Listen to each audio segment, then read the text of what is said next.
여러분 안녕하십니까? 오늘 정규 목사님 설교와 신학 우리 삼중 축복에 대해서 함께 좀 같이 보도록 하겠습니다. 먼저 정규 목사님 설교를 좀 듣는 시간을 갖도록 할게요.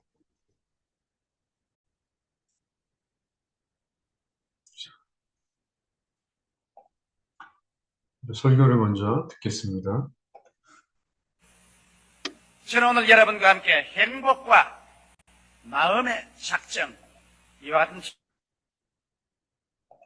다시 한 번만 다시 보도록 할게요.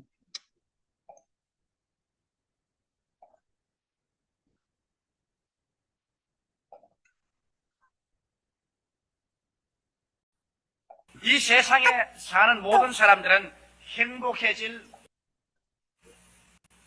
저는 오늘 여러분과 함께 행복과 마음의 작정, 이와 같은 제목으로 오늘 나누고자 합니다. 이 세상에 사는 모든 사람들은 행복해질 권리가 있습니다. 그리고 인생은 한 번 태어나서 한 번 살고 한 번 죽습니다. 이러므로 태어나서 죽는 기간에 행복을 갖지 못하고 슬픔과 탄식과 눈물과 고통으로 인생을 살아갔다면 이 사람보다 더 불쌍한 사람이 없을 것입니다. 여러분, 그러나 행복이라는 것은 사람들 생각처럼 태어날 때부터 팔자소관으로 가져오는 것은 아닙니다. 또 행복은 가만히 내버려두는데 우연히 하늘에서 마치 별똥 떨어졌듯이 나의 가슴 속에 떨어져 올 것으로 기대하는 것도 잘못된 것입니다. 운명론자처럼 행복이 한 운명으로서 다가오는 것은 아닌 것입니다. 행복이라는 것은 마치 농부가 씨앗을 심고 잘 가꾸고 잡초를 뽑고 그 결과로 아름다운 열매를 거두는 것처럼 우리들도 행복의 요건이 되는 씨앗을 심고 불행을 가져오는 요소를 뽑아내고 우리가 잘 가꾸어야 우리의 생활 속에 행복이라는 아름다운 열매를 거둘 수가 있는 것입니다. 이렇기 때문에 오늘 모든 사람들은 행복을 심고 행복을 거두는 행복의 농부들이라고 말할 수 있는 것입니다. 오늘 저는 여러분에게 우리가 어떻게 하면 빈부, 노유, 귀천을 불구하고 모두 다 자기 나름대로 자기의 분수에 맞는 최대의 행복을 가지고 인생을 살아갈 수 있는가? 그 문제에 관해서 하나님 말씀으로 여러분과 함께 나누고자 하는 것입니다. 제가 먼저 여러분께 말씀하고 싶은 것은 오늘날 많은 사람이 잘못 오해하고 있는 일을 해결하고자 하는 것입니다. 무엇이 행복이 아닌가? 이거부터 먼저 제가 말씀하고 싶습니다. 첫째로 좋은 환경 그 자체는 행복이 아니라는 것입니다. 많은 사람들은 오해하기를 지위가 높고 권세를 얻고 혹은 돈이 많고 환경이 좋으면 행복이 그대로 굴러 들어올 것이라고 오해를 하고 있는 것입니다. 그래서 모두 다 일심으로 그런 것을 추구하고 그런 것을 얻으면 그 자체 행복이 굴러온 줄 알았다가 그런 것을 얻고 난 다음에 그 속에 행복이 그대로 가득 차 있지 않은 것을 발견하고 난 다음에는 쓰디쓴 실망을 하는 사람들이 얼마나 많은지 모릅니다. 만일 환경이 행복을 가져다 줄 수 있었다면 오늘 우리보다 월등하게 좋은 환경에서 살고 있는 미국이나 구라파의 선진 복지국가들은 행복에 겨워서 매일같이 기쁨으로 충만한 삶을 살아야 할 것인데 실상은 그렇지 않고 마음에 불행한 사람이 크다이 많은 것입니다. 이러므로 좋은 환경은 행복을 갖다 주는 플러스 요소가 될 수 있을지언정 행복 그 자체는 아니라는 것은 우리가 잘 알아야 되는 것입니다. 여러분, 사라센의 가장 위대한 왕이었던 칼립 아브데라함은 이와 같은 만년의 글을 썼습니다. 나는 50년의 세월 동안 승리와 평화 중에 이 나라를 다스려왔다. 나의 신하들에게는 존경을 바라고 적들에게는 두려움의 대상이 되었으며 동맹국들에게는 존경을 받으며 나는 통치해왔다. 부, 명예, 권력, 쾌락 그 어느 것이나 내게 없는 것은 하나도 없었다. 그리고 나의 복된 삶을 누리는 데 필요한 세상의 물질적인 축복 중 부족한 것이란 것은 전혀 찾아볼 수 없었다. 이런 생활 중에 내가 체험한 진정한 행복의 날수를 나는 부지런히 헤아려봤다. 결국 50년의 기나긴 세월 동안 내가 진실로 행복했다고 헤아릴 수 있는 날은 14일밖에 없었다. 권력이 충천한 대왕이 50년 동안 부귀와 영광 가운데 나라를 다스려왔지만은 그가 만년에 행복한 나라를 헤아려보니까 단 10나흘밖에 없었다. 부귀와 영화와 권세와 공명이 행복의 플러스 요소는 될지언정 행복 그 자체는 될 수 없다는 것을 보여주는 것입니다. 아무리 하늘에서 소나기가 쏟아져 내려와도 그것을 받을 그릇이 준비되어 있지 않은 이상 물은 와서 흘러가버리는 것처럼 행복의 그릇이 마음에 준비되어 있지 않은데 환경적인 요소가 행복으로서 그 사람에게 담겨지지는 아니하는 것입니다. 성경에 보면 가장 이스라엘의 위대한 제왕 중에 한 사람이었던 솔로몬 왕은 환경으로서 행복을 얻어보기 위해서 전력을 기울여보고 또 하나님께서 환경으로 말미암아서는 결코 행복이 다가오지 않은 것을 정리하기 위해서 허락해준 그 왕인 것입니다. 이 왕은 솔로몬 왕의 고백에서 전도서 2장 4절로 11절에 이렇게 그런 고백을 했습니다. 나의 사업을 크게 하였으며 내가 나를 위하여 집들을 지으며 포도원을 심으며 여러 동산과 과원을 만들고 그 가운데 각종 과목을 심었으며 수목을 기르는 살림의 물주기 위하여 못을 팠으며 노비는 사기도 하였고 집에서 나게도 하였으며 나보다 먼저 예루살렘에 있던 모든 자보다 소와 양떼의 소유를 많게 하였으며 은금과 왕들의 보배와 여러 도의 보배를 쌓고 또 노래하는 남녀와 인생들의 기뻐하는 처와 첩들을 많이 두었노라. 내가 이같이 창성하여 나보다 먼저 예루살렘에 있던 모든 자보다 지나고 내 지혜도 내게 여전하여 무엇이든지 내 눈이 원하는 것을 내가 금하지 아니하였으며 무엇인지 내 마음이 즐거워하는 것을 내가 막지 아니하였으니 이런 나의 모든 수고를 내 마음이 기뻐하였습니다. 이것이 나의 모든 수고로 말미암아 얻은 분복이로다. 그 후에 본즉 내 손으로 한 모든 일과 수고한 모든 수고가 다 헛되어 바람을 잡으려는 것이며 새 아래서 무익한 것이로다. 여기 솔로몬의 고백을 통해서 보게 될 때 그가 가질 수 있을 만한 것은 다 가졌는데 나중에 보니 무익하고 바람을 잡는 것 같고 헛되고 헛된 것에 불과하다고 말한 것입니다. 이러므로 여러분 사람의 행복이라는 것은 현실적인 환경에서 결코 다가오지 아니하고 환경 그 자체는 어떻게 좋더라도 그것이 행복이 아니라는 것을 우리는 깊이 알아야만 되는 것입니다. 둘째로 미래의 행복이 다가올 것이라는 기대를 갖고 사는 것, 이것도 잘못된 것이라는 것을 말해드리고 싶습니다. 유명한 과학자여 철학자여 신자였던 파스칼은 이렇게 말했습니다. 우리들은 언제나 참으로 현재에 살지 않고 장차 잘 살게 될 것을 언제나 바라고 있다. 그리고 언젠가 미래에 행복하게 되겠지라고 기대하고 있다. 그러나 필경 알게 되는 것은 미래가 다가와도 행복은 거기에 있지 않다는 것을 깨닫게 될 것입니다. 정말 올바른 말씀이겠습니다. 행복은 현재 이 자리에서 나의 처지에서 지금 누려야지. 장차 좋은 날이 오면은 행복이 다가올 것이라고 생각하는 것은 크나큰 미혹에 잡힌 것입니다. 자식들을 다 잘 길어서 대학원까지 다 보내서 시집장가 다 보내면 행복이 다가오겠지. 그때가 지나가면 큰 허무와 공허가 가슴을 파헤쳐놓은 것을 알게 됩니다. 좀 더 많은 돈을 벌어서 내 마음에 맞는 집을 사고 또 집을 짓고 그 가운데 들어가서 아름다운 시장을 하고 살면은 행복이 다가오겠지. 그러나 그 속에 들어가 보면 또다시 그 속에 껍질은 있어도 알맹이는 없는 것을 알게 될 것입니다. 내가 장차 좋은 자리가 되고 혹은 과장이 되고 국장이 되고 차관이 되고 장관이 되고 높은 지위에 올라가면 그곳에 행복이 있겠지.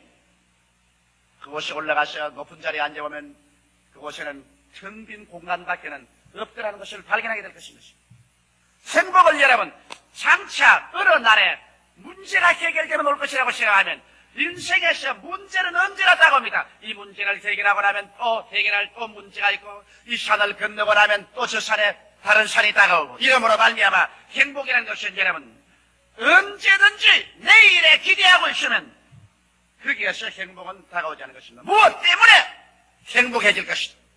남편 때문에, 아내 때문에, 자식 때문에, 지위 때문에, 물질 때문에 이와 같은 때문에가 되면은 행복할 것이라고 생각하면 그러한 때문에는 두고 또 다가오는 것입니다. 이러므로 말미암아 이유를 따라서 행복하려고 하면 그 이유는 다가오지 않습니다. 이렇기 때문에 예수님께서도 장차 죽어서 천당 가기를 기다리는 사람에게 그 잘못을 지적해서 주님이 이렇게 말씀하십니다. 회개하라! 천국이 지금 손 닿는 데 와 있다. 천국은 여기 있다 저기 있다도 못할 것이니 천국은 눈에 보이도록 오는 것이 아니라 너희 안에 있나니라. 지금 마음속에 천국을 누리지 못하는 사람이 지금 원망하고 불평하고 탄식하고 절망 가운데 있는 사람이 죽어서 장차 좋은 천국에 들어갈 것이라고 생각하면 이것은 잘못 생각한 것입니다. 지점이 없는 곳에 본점이 있다고 생각할 수 없는 거죠. 내 마음속에 지금 예수 안에서 성령으로 말미암아 천국의 지점이 이루어지지 않았는데 본점인 천국에 내가 들어갈 것이라고 생각하는 것은 오만하고 잘못된 생각인 것입니다. 이러므로 여러분 행복이라는 것은 장차 다가올 것이 아니라 현재 이 자리에서 내 처지와 내 환경에서 누려야만 하는 것입니다. 자, 그러면 여러분께서 이런 질문을 할 것입니다. 행복은 환경도 아니고 장차도 안 오면 현재 나의 위치에서 행복을 누릴 수 있다니 그럼 어떻게 해야 현재 행복을 누릴 수 있겠습니까? 여러분 행복은 세 번째로 제가 말하고 싶는데 환경도 미래에도 있지 않고 현재 마음의 작정에 있습니다. 그렇기 때문에 제가 오늘 설교 제목을 행복과 마음의 작정이라는 것입니다. 여러분이 마음에 행복하기로 작정하면 행복해질 수 있고 행복하기로 작정하지 아니하면 행복하지 않고 살아갈 수 있는 것입니다. 정말 그렇게 될 수 있을까요? 여러분 존 A 신들러란 유명한 의학 박사는 그의 행복론에서 이렇게 글을 썼습니다. 행복이란 우리에게 주어진 시간의 대부분을 우리 생각이 기쁘며 지내는 마음의 상태라고 말했습니다. 하루 24시간 중에 한 20시간을 내 마음속에 기쁨으로 가득 차 있으면 그것이 행복입니다. 오늘 여러분께서 가슴에 손으로 감상해보시죠. 여러분의 살아가는 시간의 대부분을 기쁨으로 또 기쁨의 생각이 마음속에 있습니까? 그렇지 않으면 슬픔으로 꽉 들어찬 생각이 있습니다. 행복은 생각과 마음의 상태에 놓여있지 환경에 있지 않다는 것을 우리가 깨닫는 것이 행복을 얻는 출발인 것입니다. 생각이 기쁨으로 충만해질 때 이것이 바로 행복한 사람이라는 것입니다. 에이브람 링컨은 말하기를 대개의 사람들은 행복해지고자 마음에 작정한 정도에 따라서 행복해진다고 말했습니다. 나는 많이 행복해지겠다고 마음에 작정하면 많이 행복을 누릴 수, 나는 조그만치만 행복을 하겠다고 작정하면 조그만치밖에 행복을 누릴 수. 심리학자인 매튜 N. 초펠 박사는 말하기를 행복은 순수히 내적인 것이다. 그것은 사물에 의해 생성되지 않고 이념이나 생각 및 삶의 태도 등에 이루어진다. 그리고 이와 같은 것들은 환경과 관계없이 개인 자신의 행동에 의하여 발전되고 이룩된다. 이렇게 말하므로 행복과 불행은 바로 여러분과 나의 생각 속에서 우리의 삶의 태도 속에서 만들어지는 것입니다. 무엇 때문에 행복하지 않다. 그것은 이유가 되지 않습니다. 장차 어느 날에 행복이 오겠지. 그 날이 다가와도 행복은 없습니다. 행복은 여러분과 내가 만드는 것입니다. 여러분과 나의 생각과 여러분과 나의 이념 속에서 행복은 창조되는 것입니다. 이 사실을 우리가 잊으면 절대로 안 될 것입니다. 그러면 오늘 내가 여러분과 이제 말하고 싶은 것은 어떻게 하면 우리의 생활 가운데 행복을 그러면 만들 수가 있겠는가?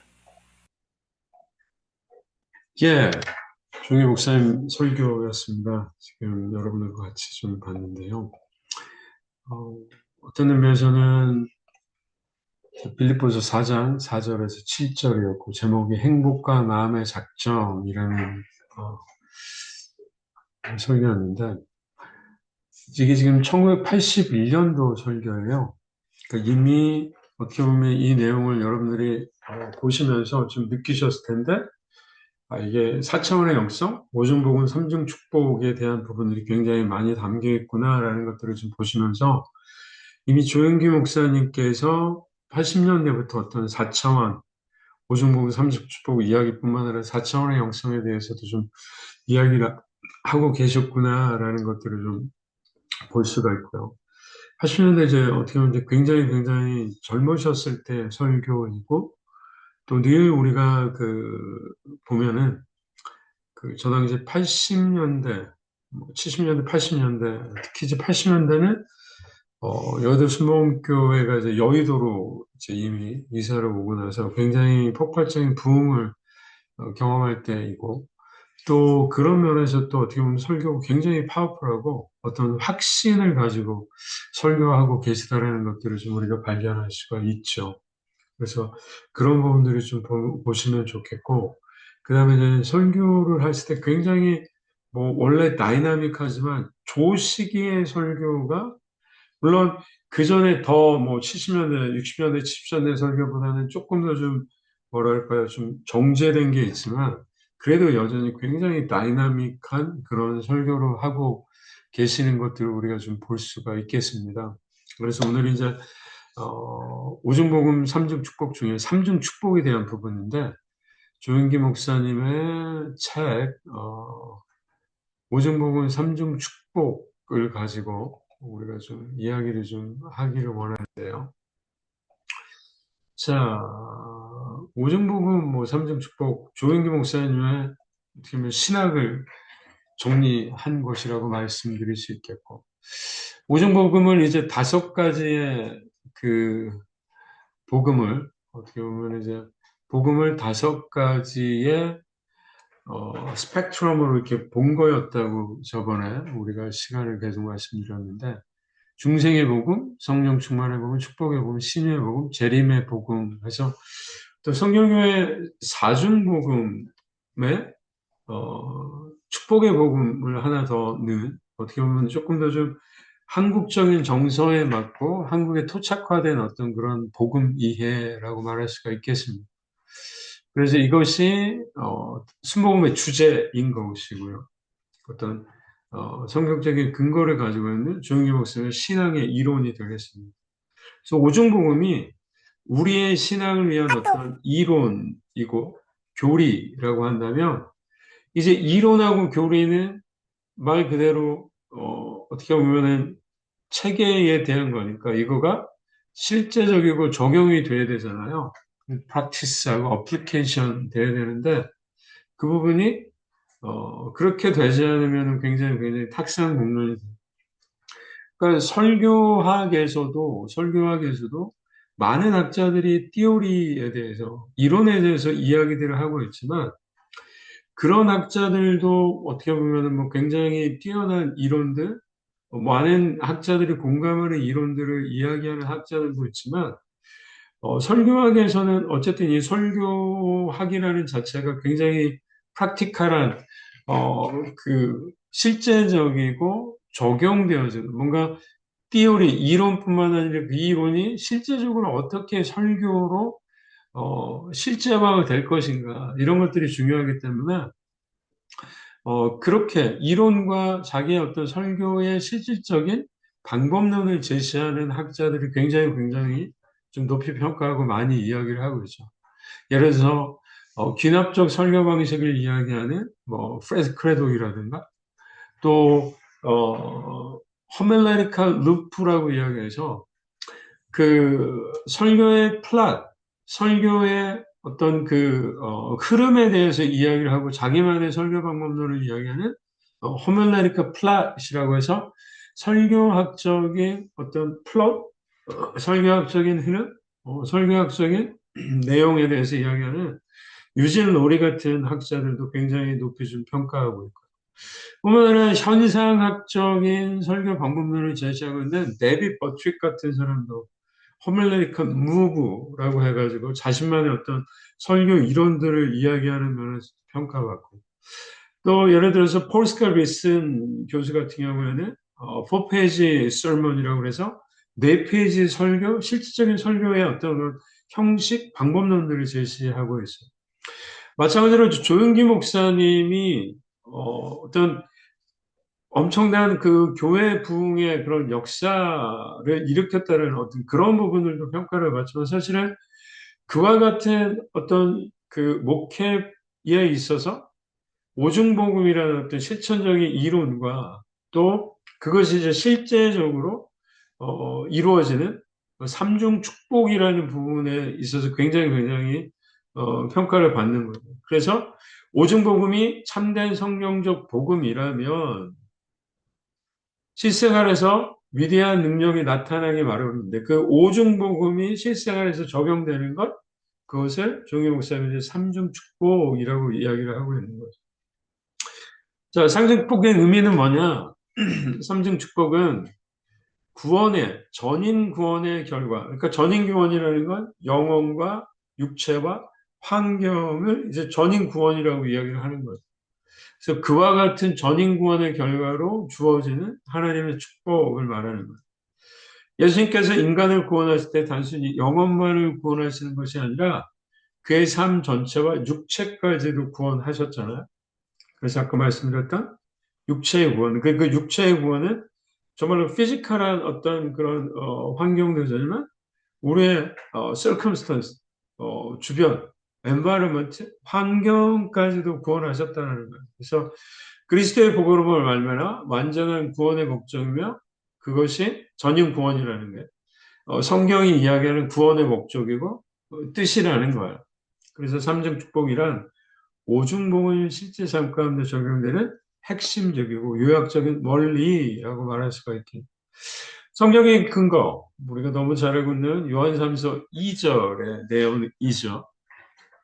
어떤 사람들이 이제 이걸 가지고 이게 요한삼서 2절은 그냥 서신서에 등장하는 기원문이지 않냐, 이것을 가지고 어떻게 교리화할 수 있냐라고 이야기를 하지만, 자, 요한 3서 2절은 단순하게 그 요한 3서에만 관련된 것이 아니라 신약 성경 전체 여러 가지 내용들과 맞닿아 있다라는 거죠.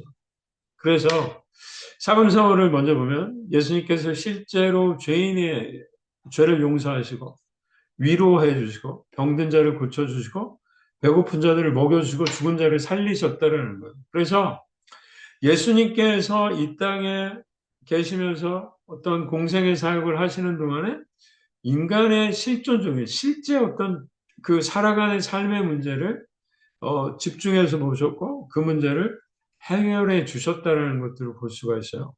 그래서 예수님이 이 땅에 계시는 동안 증거했던 그 메시지가 단순하게 죽어서 천국 간다라는 게 아니라 그 천국, 영원한, 천국에서 영원한 생명에 대한 부분도 있지만 그 천국을 지금 이 땅에 있는 동안에도 누릴 수 있다는 그런 메시지였던 거죠. 그래서 예수님께서 이 땅에 계시면서 행하신 구원 사역이 그렇게 영혼, 육을 다 돌보는 구원 사역이었다는. 그래서 예수님은 영혼의 문제와 물러 현실적인 삶의 문제를 해결해 주셨다.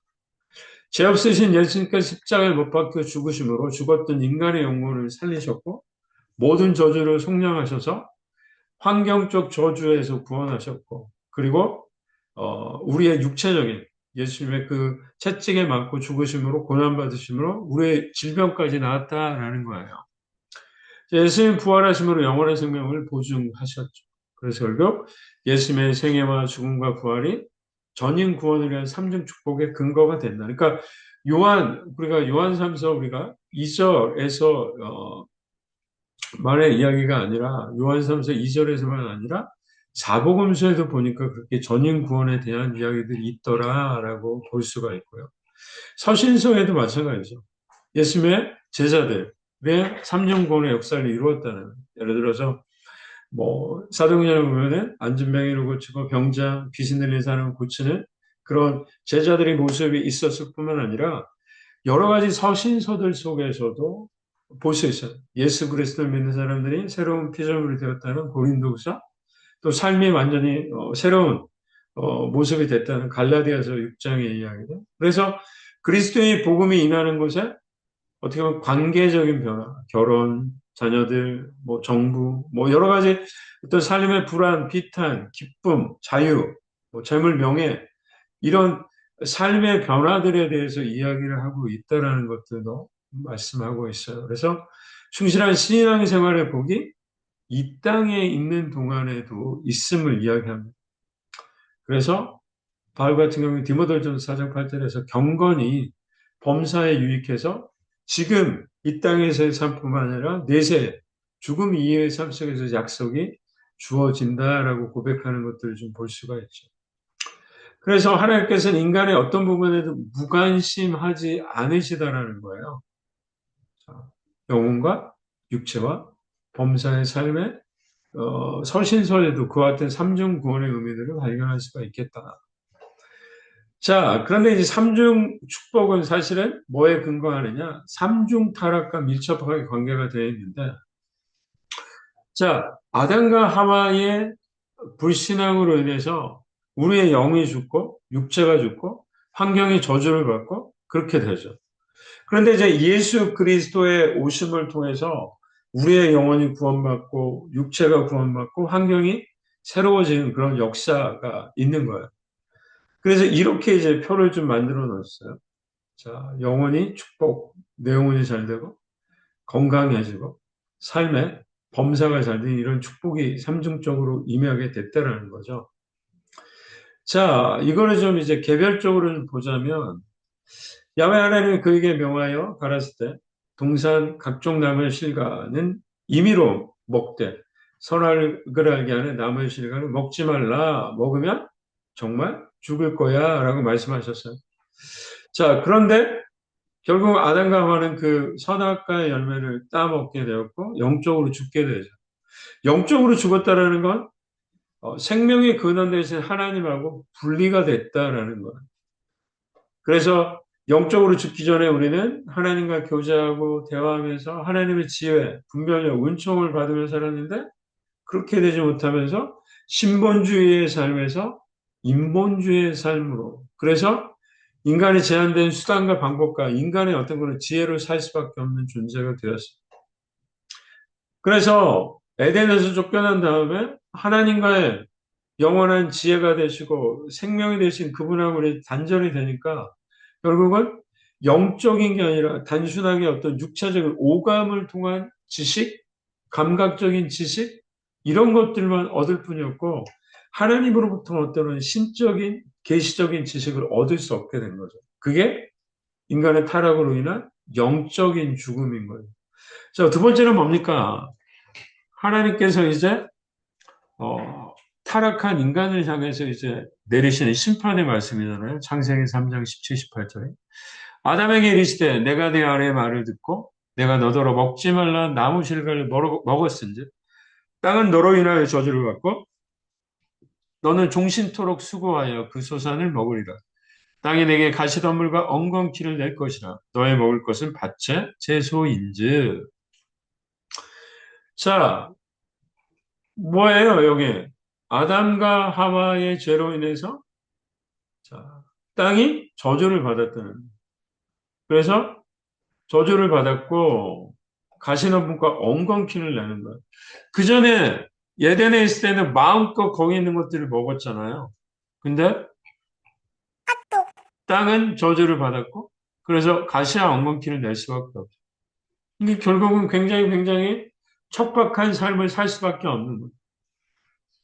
인간이 가정을 세워 행복하게 살려고 해도 가정 안에 불행의 가시, 엉겅퀴가 돋아나고 세상에 과학이 발전하지만 여전히 미움, 불안, 공포, 좌절, 절망 이런 것들이 여전히 있기 때문에 굉장히 고통스러운 삶을 살 수밖에 없는 거예요. 현실적인 물질 삶뿐만 아니라 정신적인 어떤 그런 부분에도 이 가시와 엉겅퀴에 아픔들이 있는 거예요. 지식, 제도, 사회적 제도 이런 것들을 통해서 행복한 사회를 만들지만 그와 같은 제도적인 것들이 어떤 인간의 행복, 정신적이고 마음의 어떤 그런 고통들을 제거해주지 못한다. 어떻게 보면은 그렇지 않습니까?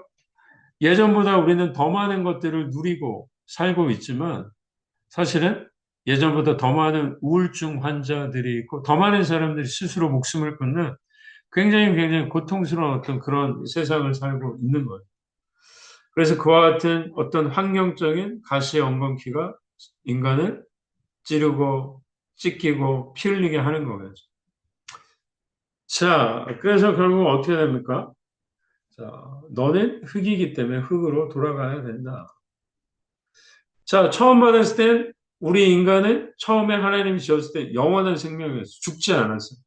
그런데 이제 타락을 통해서 결국은 죽게 되고 흙으로 돌아가게 되는 거죠. 그게 하나님이 범죄한 인간에게 내리신 하나님의 심판이기 때문에 결국 인간의 육체가 흙으로 돌아가는 것, 죽음의 출발인 질병이 우리 삶 가운데 들어오게 되죠. 그래서 결국은 인류는 절망과 슬픔을 안고 살아갈 수밖에 없는 거죠.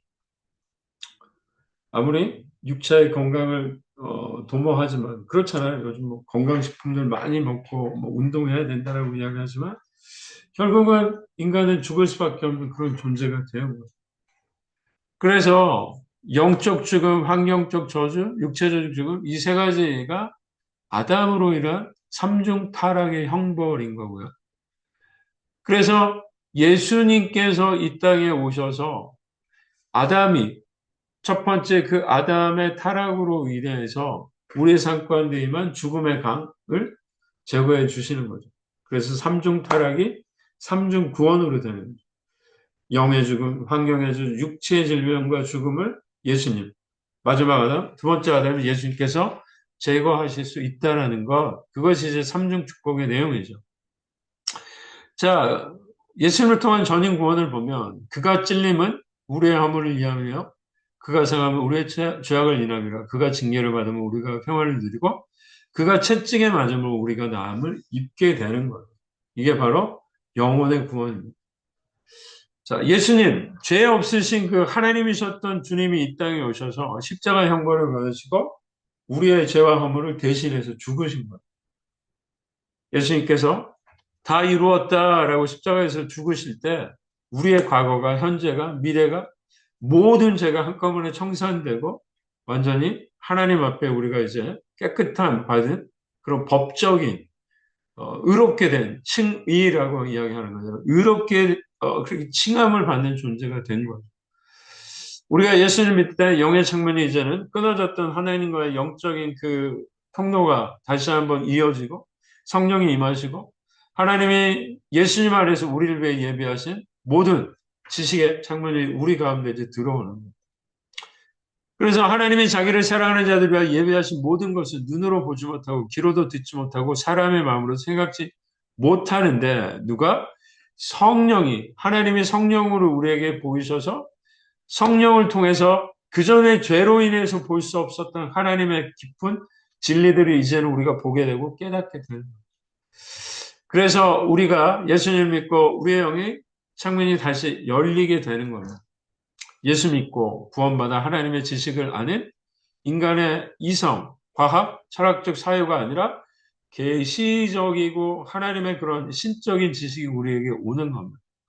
그리고 그것은 누구를 통해서 오직 예수님의 성령을 통해서 오신다라는 것들을 아시겠죠.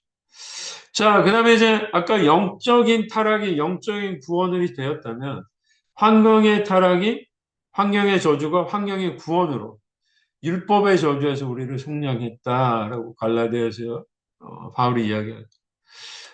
아담이 받은 징계 에덴에서 쫓겨나는 거였어요.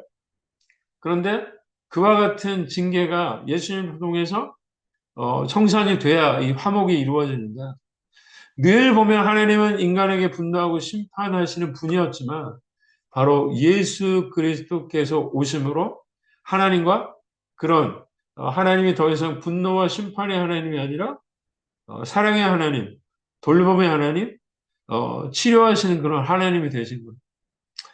예수님께서 버림받으신 됨으로 십자가에서 하나님과 인간이 화평할 수 있게 되죠.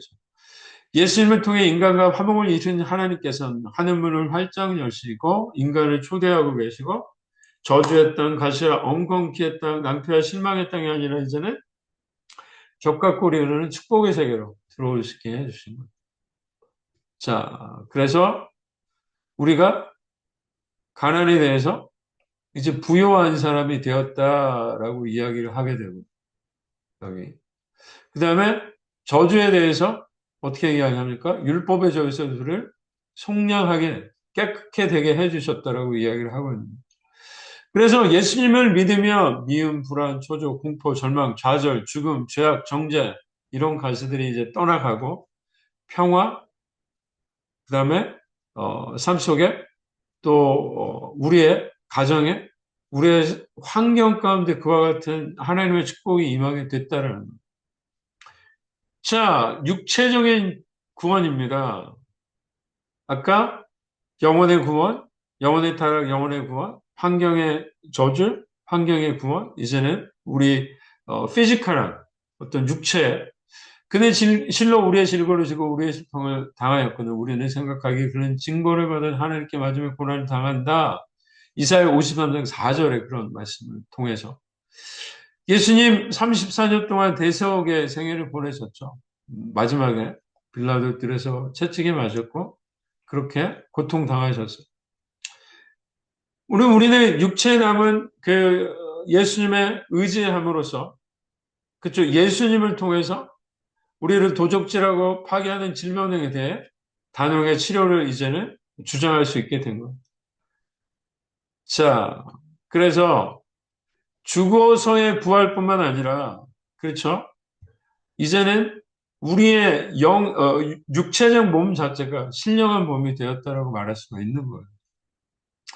예수님께서 죽으셨다가 부활하셔서 살려주는 영이 되었으므로 예수님을 구주로 모신 사람은 이제는 그리스도의 영이 있는 사람이 되었고 육체가 부활할 생명의 씨앗을 얻게 되었다라고 말할 수가 있는 거죠.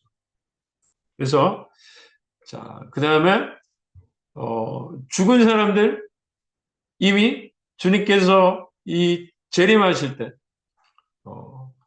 호련과 천사장의 공과 하나님의 나팔을 친히 하늘로서 이렇게 오실 때 죽은 자들 일어나고 예수님의 재림 때 살아있는 사람들도 어떻게 해요? 공중으로 올려가서 함께 하나님 예수님과 영원히 살게 되는.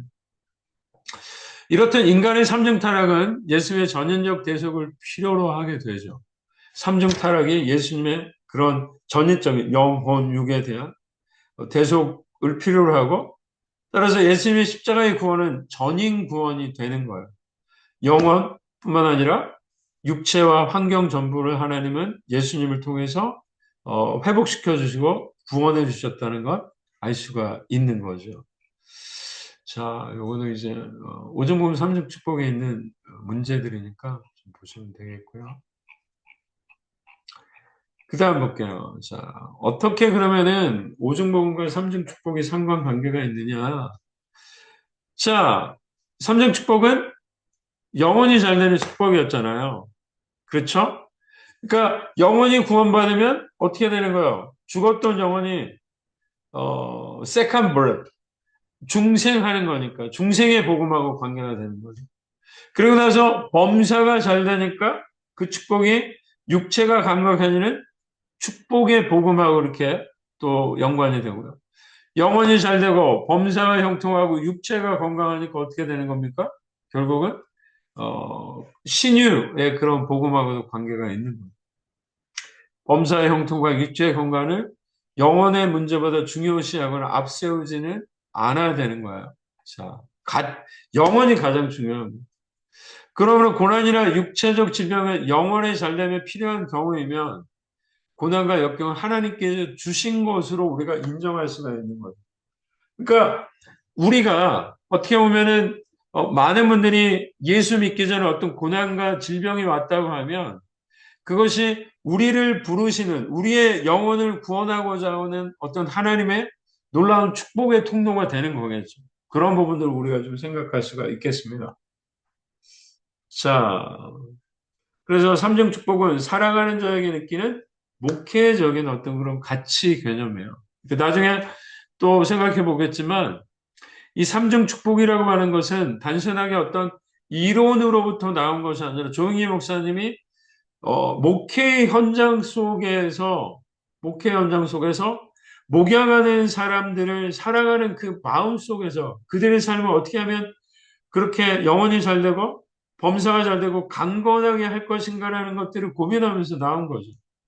그래서 살아가는 그 말 그대로 어, 요한이 가엾어낸 사람에게 그런 당신 정말 내가 사랑합니다.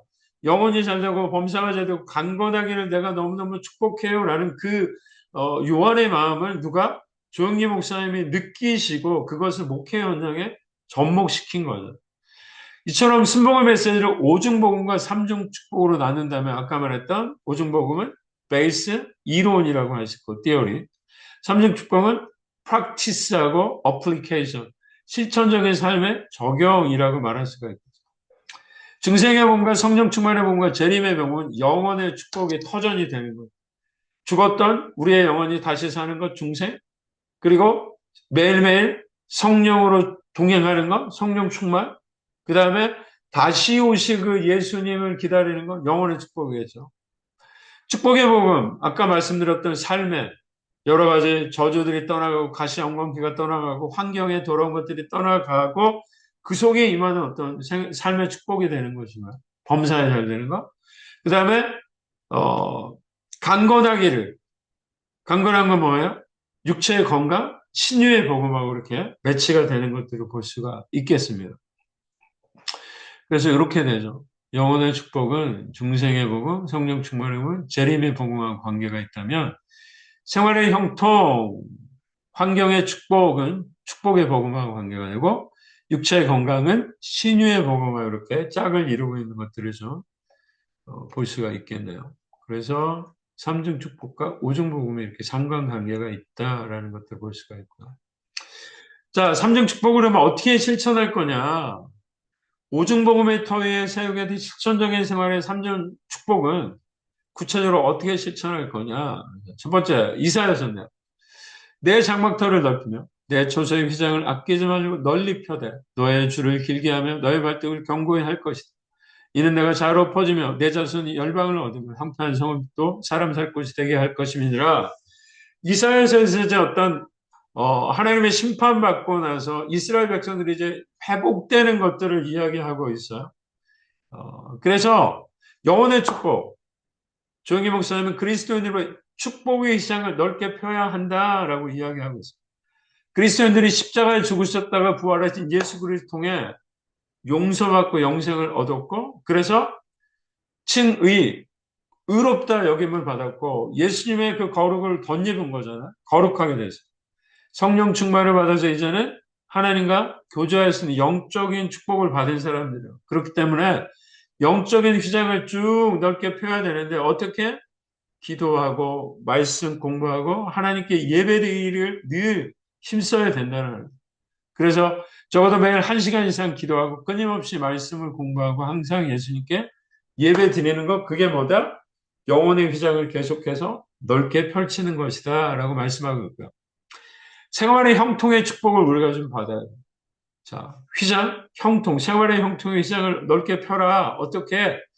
그리스도인의 하나님 중심에 서서 삶 속에서 정직하고 성실하고 근면해야 된다는 예수 믿고 기도만 할 게 아니라 기도함과 더불어서 삶의 자리에서 그렇게 정직하게 성실하게 근면하게 일해야 된다라고 말씀하고 있습니다. 오늘날 세상의 많은 사람들은 그리스도를 향해 도움을 청하죠. 이런 사람들에게 우리가 복을 받고 그 복을 누리게 해야 되는 그런 부분이 있는 거죠. 예수를 전함으로써 또 우리가 받은 여러 가지 어떤 물질적인 축복을 사람들에게 나눔으로써 그러니까 조영기 목사님이 나중에 어떤 그 은퇴 후의 사랑은 사랑과 섬김이라는 그런 단체를 만들어서 우리가 영적으로 환경적으로 육체적으로 복 받은 그 복을 이제는 사회에서 나눠야 한다라는 그런 정신들을 가지고 계셨던 것들을 볼 수가 있습니다. 자, 육체 건강의 축복, 육체의 건강의 시장을 넓혀야 돼. 많은 사람들이 죄와 마귀와 또 과식과 피로와 비위생적인 생각으로 굉장히 온갖 병을 얻고 고통당하고 있어요. 그래서 그리스도인들 육체의 건강에 휘장을 펴서 죄를 멀리하고 마귀를 쫓아내고 과식, 자, 많이 먹으면 안 됩니다. 건강하고 운동하고 그러면서 그와 같은 삶들을 살아내야 된다. 늘 건강을 유지하게 해주십시오라고 기도해야 되고 굉장히 건강이 유지하는 거예요. 그러니까 건강이라는 게 어떤 영적인 건강, 환경적인 건강, 그게 위생이겠죠.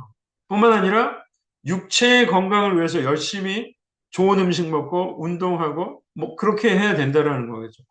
사실 기도를 하는 것도 우리가 규칙적인 어떤 삶, 기도, 말씀, 예배 이런 것들도 굉장히 규칙적인 어떤 삶들, 건강한 육체적으로 건강한 삶을 살 수 있는 어떤 그런 방법들이라고 말할 수가 있겠죠. 병이 들면 죄와 불순종을 회개하고 치료받기 위해 하나님 앞에 기도하고 금식하고 철야해야 될 필요가 있다라는 거예요. 자, 넘어가겠습니다. 또. 자, 그다음에 이제 요한 3서 2절, 요게 이제 굉장히 삼중 축복의 근간이 되는 그런 말씀인데 한번 보죠. 자, 요한 3서 2절은 삼중 축복이 굉장히 중요한 하나님의 계시입니다. 사랑하는 자는 내 영혼이 살된 같이 내가 범사에 살되고 강건하기를 내가 간구한다 라고 하면서 사도 요한의 입을 통해서 가이오라는 사람에게 주는 말씀이에요. 근데 이것이 인간의 말이 아니라 하나님이 주시는 말씀이라는 거예요. 사랑하는 자요. 자, 사도 요한은 가이오를 사랑하는 자라고 부르는 거죠. 하나님께서 세상을 이처럼 사랑하시는 거죠. 그래서 하나님께 주시는 받기를 위해서는 우리는 예수님을 통해 우리의 죄를 용서받고 하나님 앞에 뭐가 돼요? 사랑하는 자가 되어야 합니다. 하나님께서 예수님의 핏값을 얻은 사랑하는 자이고 그리스도 안에서 우리가 선택받은 사랑받는 자라는 사실을 늘 깨달을 필요가 있습니다. 그래서 삼중 축복의 전제조건, 삼중 영혼육의 어떤 축복을 받는 전제 조건은 예수 그리스도를 개인적으로 인격적으로 모셔드리는 하나님의 사랑하는 자녀가 되는 것이겠죠. 그 다음에 영혼이 잘 돼야 돼 라고 했을 때 가장 중요한 게 뭐냐? 영혼의 문제가 제일 먼저 온다라는 거예요. 왜냐? 영혼은 영원하기 때문이라는 거예요. 우리의 생활과 육체, 이 땅에 있는 동안 잠깐 누리는 거죠. 근데 죽은 후에는 벗어버리는 겁니다. 무엇만이? 영혼만이 영원한 거예요. 우리는 말씀을 받아 구원받은 영혼이 잘 돼야죠. 자, 예수 그리스도를 믿고 깨어져 순종하는 생활을 하고 믿음, 소망, 사랑의 생활에 들여가려는 생각을 요즘 사람들이 하지 않는다는 현실적인 문제에만 급급한데 어떻게 보면 환경적이고 육체적인 문제에만 급급한데 그게 아니라는 거예요. 뭐가 먼저 와야 된다? 영혼의 문제가 제일 먼저 와야 된다. 그래서 먼저 구할 것과 나중 구할 것을 순서를 반드시 지켜야 된다는 거예요. 그러면서 이런 이야기를 하죠. 부모와 자녀의 관계에 있어서 자녀들이 공부할 것을 먼저 해놓으면 부모는 옷이라든가 그에 필요한 것을 알아서 공급해 준다는. 마찬가지로 우리는 모든 일에 영원히 잘 되는 길을 가장 먼저 선택해야 돼요. 하나님을 섬기고 하나님 중심의 삶을 살고 하나님 중심의 어떤 그런 모습, 그리스도의 삶의 우선순위가 무엇인가를 늘 생각해야 된다는. 그래서 이런 이야기죠. 하나님을 믿는 일은 액세서리처럼 해서는 안 된다는. 하나님을 만나는 것, 하나님과의 관계가 가장 우선시 되어야 한다. 범사에 잘 되고, 자, 우리가 사는 이 땅은 내버려진 그런 곳이 아니에요. 하나님께서 우리가 행인과 나그네처럼 지나갈 땅이긴 하지만, 그럼에도 불구하고 하나님은 여전히 이 땅에서 우리들에게 복을 주시기 원하는. 그래서 영혼이 잘 된 것 같이 그렇게 우리가 살아가는 삶에 범사가 잘 되기를 원하는. 예수님께서도 마태복음 6장 33절에 그 나라 그 일을 먼저 구하고 그러면 나머지 것들을 더하시겠다라고 말씀하고 있는 거예요. 우리가 기도하며 나갈 때, 믿음으로 나갈 때 우리 생활 속에 더해지는 거죠. 신명기에도 이런 이야기가 있어요. 내가 내 안에 있는 야의 말씀을 삼가 듣고 내가 오늘 내게 명하는 모든 명령을 지키며, 자, 야외, 내 안에 있는 야외께서 너를 모든 세계 가운데 뛰어난 민족이 되게 하겠다. 말씀을 순종하면 복 주고, 이렇게 성읍에서도 복을 받고 너의 몸의 소생, 토지, 짐승, 광주리, 떡방주 모든 것들이 복을 받고 들어와도 복을 받고 나가도 복을 받겠다고 약속하고 있는 거죠. 그래서 하나님께서는 주를 믿는 백성이 범사에 잘 되기를 원하신다라고 말씀하고 있습니다. 자, 그러면서 내 계명을 지키는 자에게 천대까지 은혜를 베푸겠다라는 출애굽도 말씀하고 있고, 자, 우리가 형통하기를 원한다면 하나님과의 관계를 잘 가져야 한다. 우리가 이제 강건하기를 간구한다라고 했을 때 예수님께서는 공생의 사역의 3분의 1을 병 고친 일을 사용했고 제자들 또 70명의 또 제자들을 보내잖아요. 그 사람들도 가서 병 고치고 귀신 쫓지 않습니다. 그리고 마가복음에 보면 예수님 승천하시면서 믿는 자들에게 이런 표적, 내 이름은 귀신 쫓고 방언 말하고 무슨 독을 먹어도 해를 받지 않고 병든 사람에게 손을 얹어서 낫겠다. 굉장히 많이 보고 있죠, 사실 우리가.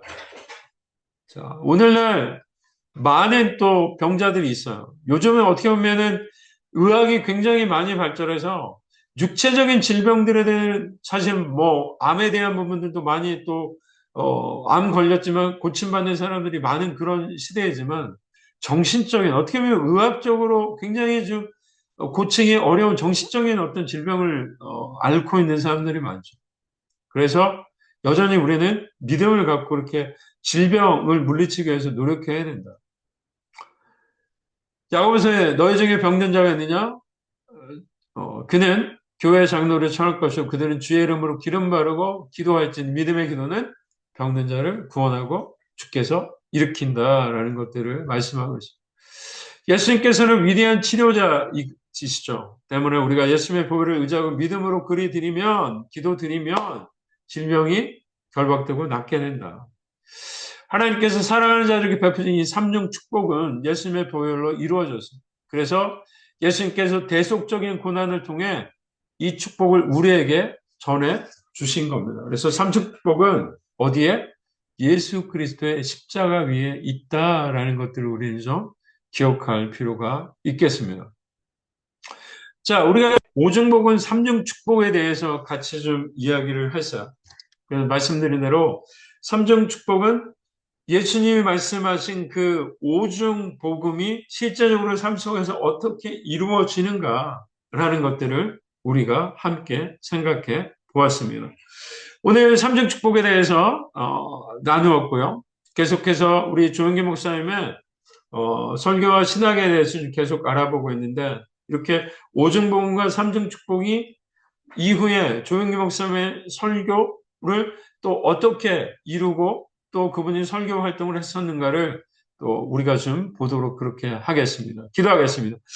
하나님 감사합니다. 오늘 삼중 축복에 대해서 우리가 공부했는데 조영기 목사님이 그 오중 복음이 바로 예수 그리스도의 복음을 5가지 측면에서 보는 거였다면 그와 같은 우리의 삶 속에 임한 그 놀라운 축복이 중생의 복음, 성령 충만의 복음, 또 신유의 복음, 또 축복의 복음, 또 재림의 복음이라는 그 놀라운 오중 복음의 그 모습이 우리의 삶 속에서 영원히 살되고 범사가 되고 강건케 되는 바로 영혼의 축복, 환경의 축복, 육체 건강의 축복을 받는 것으로 그렇게 우리 삶 속에 드러나는 것들을 보았습니다. 계속해서 조영기 목사님의 신학과 또 설교를 우리가 공부할 때 그 오중복음 삼중 축복이 어떻게 조영기 목사님의 목회 현장 속에서 설교 속에서 녹아지고 또 그렇게 설교를 행하셨는가를 공부하는 저희들 되게 하여 주시옵소서. 영적 거장, 또 목회 선배, 설교의 선배께서 어떻게 오직 먹은 삼중 축복이라는 그 신학을 통해 목회 활동을 했는가를 우리가 보게 하시고 또 그와 같은 목회의 모습들을 배워가는 저희가 되게 하여 주시옵소서. 예수님의 이름으로 기도합니다. 아멘. 감사합니다.